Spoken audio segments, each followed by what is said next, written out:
Hi, I'm Linda Katz-Wilner, founder and CEO of Successfully Speaking.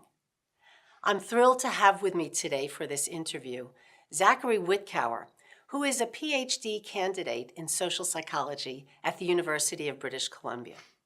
As full disclosure, Zachary Witkower is my nephew, but I've relied on him many a time for information for his field of study.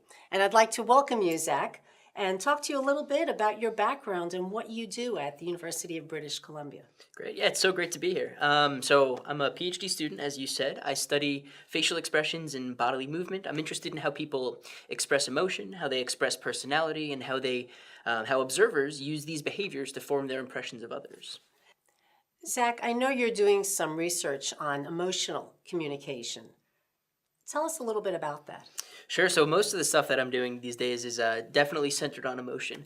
Most recently, I've been very interested in how we communicate emotion, but more specifically, whether or not the way we communicate emotion here in the West is the same everywhere in the world. So it's a big question and it's a tough one to tackle. But I'm definitely of the opinion that the way we've learned to communicate things like emotion and social status, it's innate.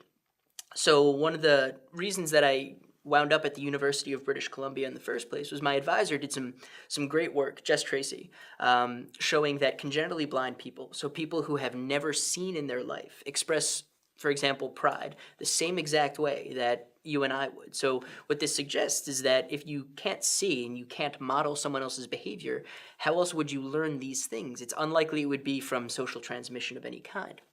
So in my opinion, this was one of the most important pieces of information to suggest that emotion communication is an innate phenomenon.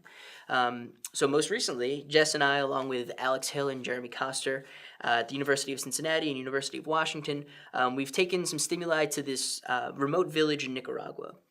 So it was one of the most isolated parts in South America. And just to give you an idea, we showed them pictures of famous faces, so people like Donald Trump, people like Hillary Clinton, people like LeBron James, Michael Jordan, and when we showed them these faces, they recognized none of these faces. And then that said, when we showed them images of, for example, bodily expressions of fear or bodily expressions of anger, they were recognizing these at rates that were well above what we'd expect if they were guessing. We also found similar things when we showed them, when we showed them images of dominance expressions and prestige expressions. Again, we're seeing rates that are higher than chance, and for dominance specifically, we see rates comparable to what we see here in the West, suggesting that these are not culturally bound phenomenon. We also went on to do similar research on children ages as young as 3 years old. So this is right when they're on the cusp of language and able to interact with researchers. And we were able to show, again, for the dominance display, we're seeing rates almost comparable to what we see in adults. So these are very early emerging. We see these perceptions are formed across cultures, which to us is pretty good evidence that a lot of these ways that we communicate emotion and social status is innate. Very interesting. So all around the world, people are perceiving emotions in a similar way, regardless of culture. Absolutely. Yeah. Excellent. That's fascinating. And that may explain, I remember they've even talked about in Special Olympics, when people run past the finish line and they may not have the sight to have mirrored what they've seen in other people, they have the same signs of achievement. Absolutely. Success. So the research I'm talking about with Jess Tracy was done at a Special Olympics event with congenitally blind people. And they found that after winning a judo match, they expressed pride the same way that seeing individuals expressed pride. Fascinating. Yeah. That's great research. I look forward to seeing that when it is published. Well, that came out in 2008. It's in PNAS now. Oh, great. And it's definitely my favorite paper of Jess's. Great.